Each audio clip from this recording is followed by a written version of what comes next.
grow a dragon. Marlin plopped down onto a bench in the garden. You seem grumpy. What's wrong? Grandma asked. She was weeding her balloon plant. The colorful bunches of balloon blossoms bounced in front of her face.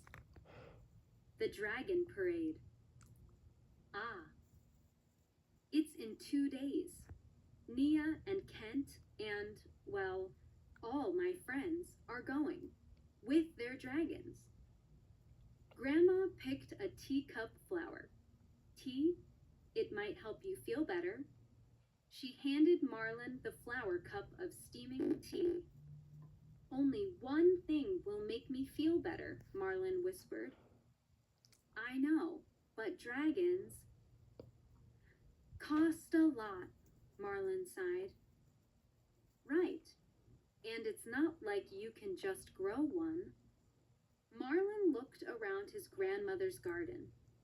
Wait, he said slowly. Maybe I can.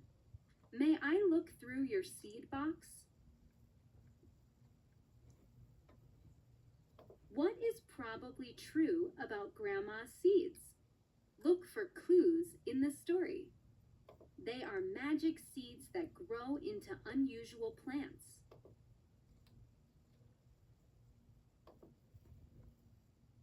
Marlin followed Grandma into the shed, where she handed him her seed box. Let's see. Marlin flipped through the packets. What's the right seed mix to grow a dragon? Grandma rubbed her chin. That's a pretty wild idea. But remember when you mixed peanut seeds and jelly seeds? Growing a peanut butter and jelly sandwich is one thing, Grandma said. Growing a dragon is something else. Marlin held up 3 packets. Fire seeds, lizard seeds, and wing seeds. I'll plant them together. Grandma smiled. It's worth a shot. Marlin took a seed out of each packet. He dug a little hole, put in the seeds, and covered them with dirt. Then he poured some water on them. Now he just had to wait and hope. Why does Marlin pick fire seeds, lizard seeds, and wing seeds? Look for clues in the story. He reads on the packets that these seeds will grow a dragon. His grandmother once told him that these seeds will grow a dragon. He wants seeds that remind him of what a dragon is like. The next morning, Marlin couldn't believe what he saw in the garden. There was a plant with a red stem and green leaves. A pink flower bud grew on the stem.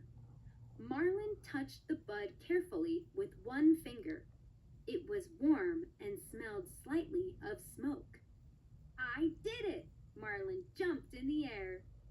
Grandma came outside. Well, something is growing, that's for sure. Marlin ran his finger along the stem. It felt like petting a lizard. It's a dragon plant, he cheered. Grandma sighed. It could be. You won't know for certain until that bud opens. Remember what happened with my scrambled egg plant? True, Grandma's scrambled egg seeds just grew rotten eggs. But this time felt different. Marlin crossed his fingers. He would have to wait and see. What important thing does Marlin notice about the bud of his plant? It is lit up with fire. It has wings like a dragon. It smells like smoke.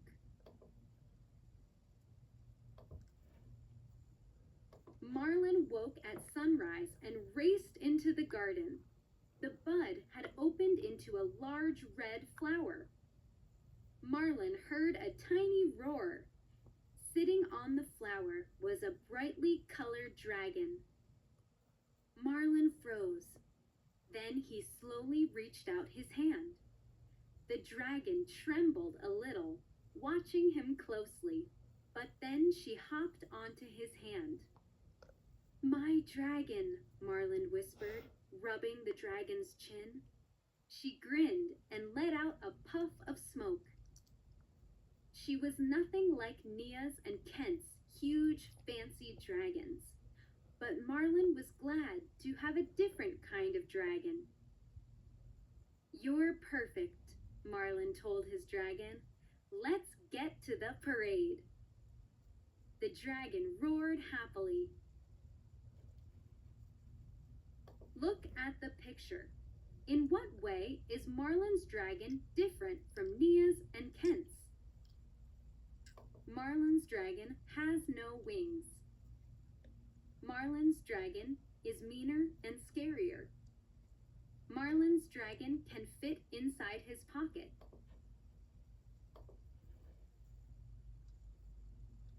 The Witchland Spell Contest. Shanice watched Thomas tapping his broom on the floor as they waited for the contest to start. "Are you okay?" she asked him. He shook his head. "What if my spell doesn't work?" Shanice put her arm around her friend. "You'll do fine. It's just a silly spell contest anyway." Shanice was trying to help Thomas stop worrying, but the truth was that she was worried too. The Witchland Spell Contest meant just as much to her as it did to Thomas. All the young witches felt the same way. "I've told you all about my spell," Thomas said, "but you haven't told me about yours." Shanice smiled. "I haven't told anyone about it, but since you're my best friend, I'll give you a hint. It's kind of different." How does Shanice really feel about the spell contest?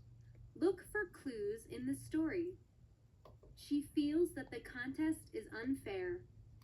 She thinks the contest is too easy. She cares a lot about the contest. The judges sat down at their table.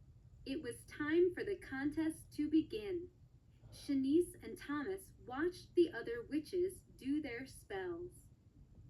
One witch was from Shanice's baseball team.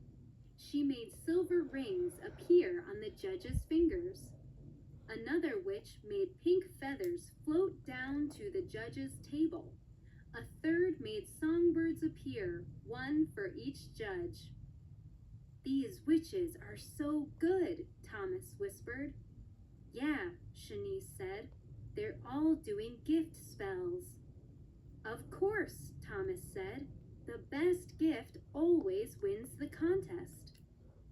Shanice moved around in her seat. Maybe the gift doesn't need to be a thing, she told herself. Maybe the judges would like something else. What kind of spells are all the witches doing?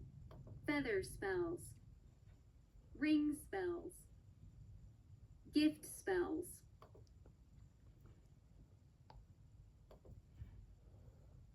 Next, it was Thomas's turn. "Good luck," Shanice said. On stage, Thomas faced the judges.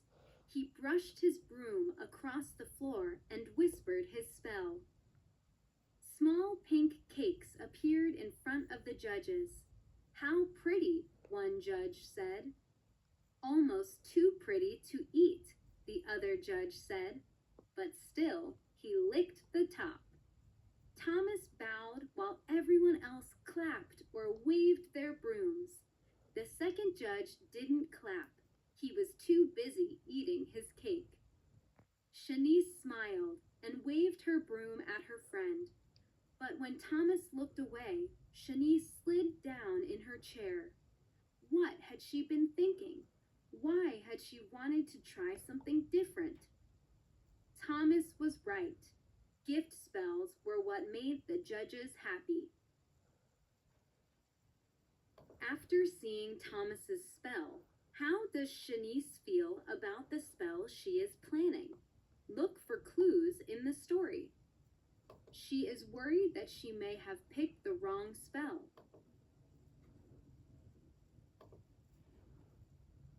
Shanice's turn came last. Her heart pounded, but she forced herself to smile. Then she raised her broom, whispering her spell. The judges looked around the empty table. Shanice pointed her broom to the sky. Slowly, the judges looked up. A giant rainbow spread above them, and a wonderful smell filled the air.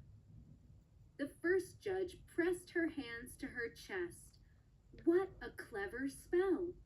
This beautiful rainbow is, well, a gift. A gift for everyone in the room, the other judge said. Everyone was quiet, staring at the rainbow. Then Thomas banged his broom on the floor, and the other witches did too. They all cheered for Shanice and the colorful rainbow sparkling above them. Look at the picture. Why does a wonderful smell fill the air? Shanice has sprayed perfume into the air. The judges have given roses to Shanice as a prize. Shanice has made a rainbow filled with flowers. Uncle Wizard. What's the big news? Barry asked. But Uncle Wizard didn't seem to hear. He snapped his fingers, making a cup of hot chocolate appear. Shh, Barry, he'll tell us when he's ready, Aubrey said. She shook her wand, and tiny pink butterflies flew out. Duke waved his wand and turned them into flies. Barry's cousins were always showing off silly magic. Barry wanted to learn the hard stuff, like how to make a storm. Uncle Wizard cleared his throat. Soon I will turn 250. I am no longer young. It's time I trained one of you to be a real wizard. Aubrey and Duke hooted. Barry jumped up and down. But then she looked at her cousins. Uncle Wizard will probably choose one of them, she thought. Look at the picture. Why does Barry probably think that Uncle Wizard will choose one of her cousins? Because they wear the same robes as Uncle Wizard. Because they are both older than Barry.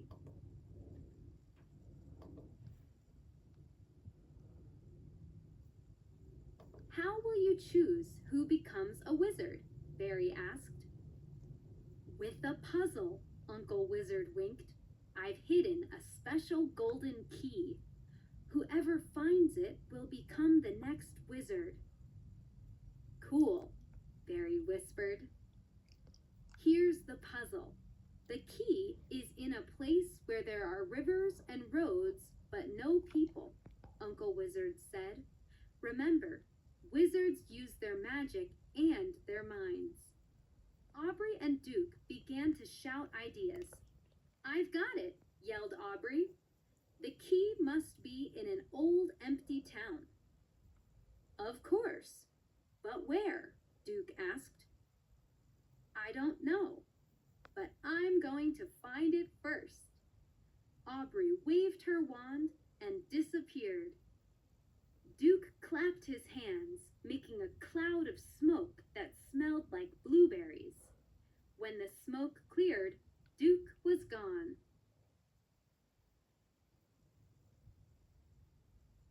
Where has Uncle Wizard hidden the key? In a place that is covered with blueberry smoke. In a place where children learn to become wizards. In a place with rivers and roads, but no people.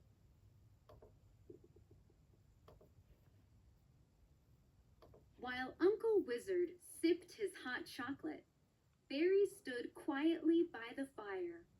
She had heard stories about empty towns, but she didn't know of any.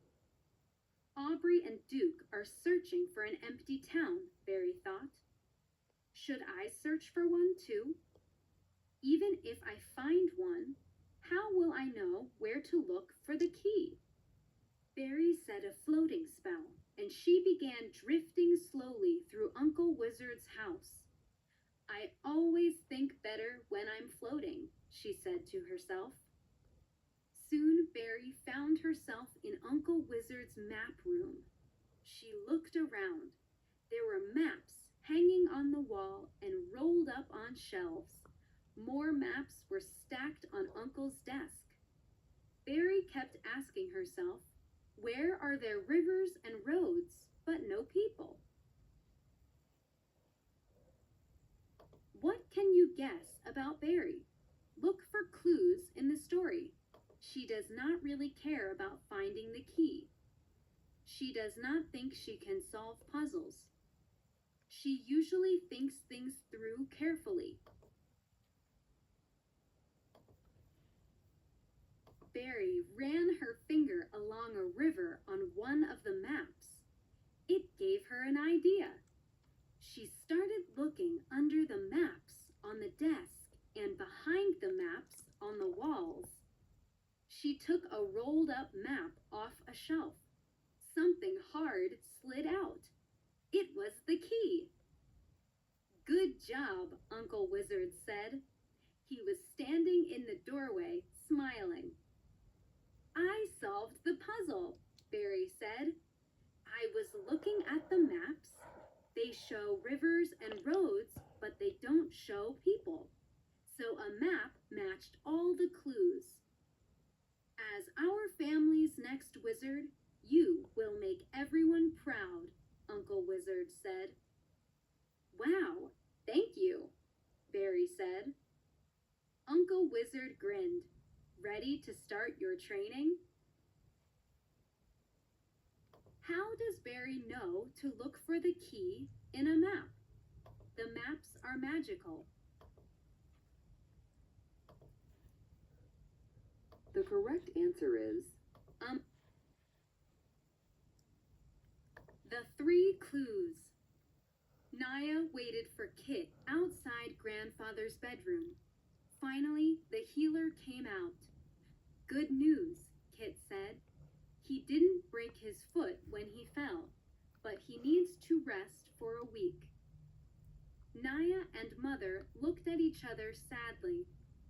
The Blue Moon dance was in 2 days. Naya and Grandfather always went to the dance together. Mother asked, is there anything that can make him heal more quickly? Kit flipped through her medicine book. Well, some magic night star flowers would heal him right away, but the clues to find them are a little strange. What are they? Naya asked. Travel west and look for the hugging tree, Kit read out loud. Then, cross the Queen's Bridge. Finally, look for stars in a night sky under the full sun. After the healer says Grandfather needs a week of rest, why do Naya and Mother look at each other sadly? Look for clues in the story. They are worried that Grandfather broke his foot. They know there is no medicine to help Grandfather. They think that Grandfather may miss the dance.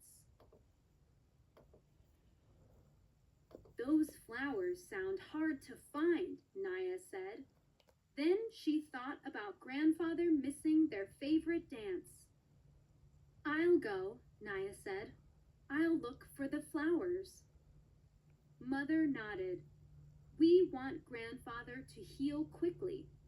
Take Harry with you. Harry was Naya's unicorn. He stuck his head in the open window, and Naya petted him. Then she went to explain the plan to Grandfather. Don't worry, you'll be better again soon, she promised. Naya and Harry set off on the Western Trail. The first clue is the hugging tree, Naya said. After they traveled for a while, Naya saw a large, strange tree. When they got closer, she got a better look at it. That must be the hugging tree, Naya shouted. Harry shook his tail. Look at the picture. How does Naya know that she has reached the hugging tree? She sees someone who is hugging a strange tree. She sees two tree trunks wrapped around each other. Next to the hugging tree was a narrow trail. I bet we go that way, Naya said. It's time to look for the Queen's Bridge. Naya and Harry made their way along the trail. Soon they arrived at a river with 3 beautiful gold bridges. I wonder which one is the Queen's Bridge, Naya said. They all look the same.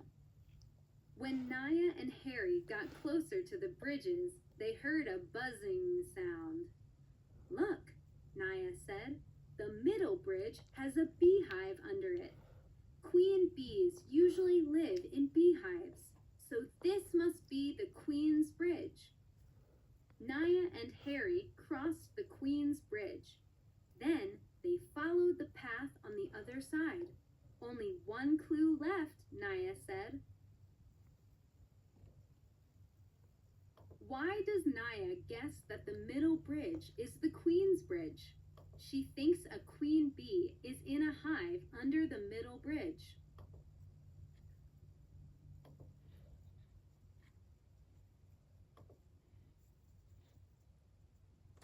That's it, guys. Thanks for watching. Please like and subscribe. Bye.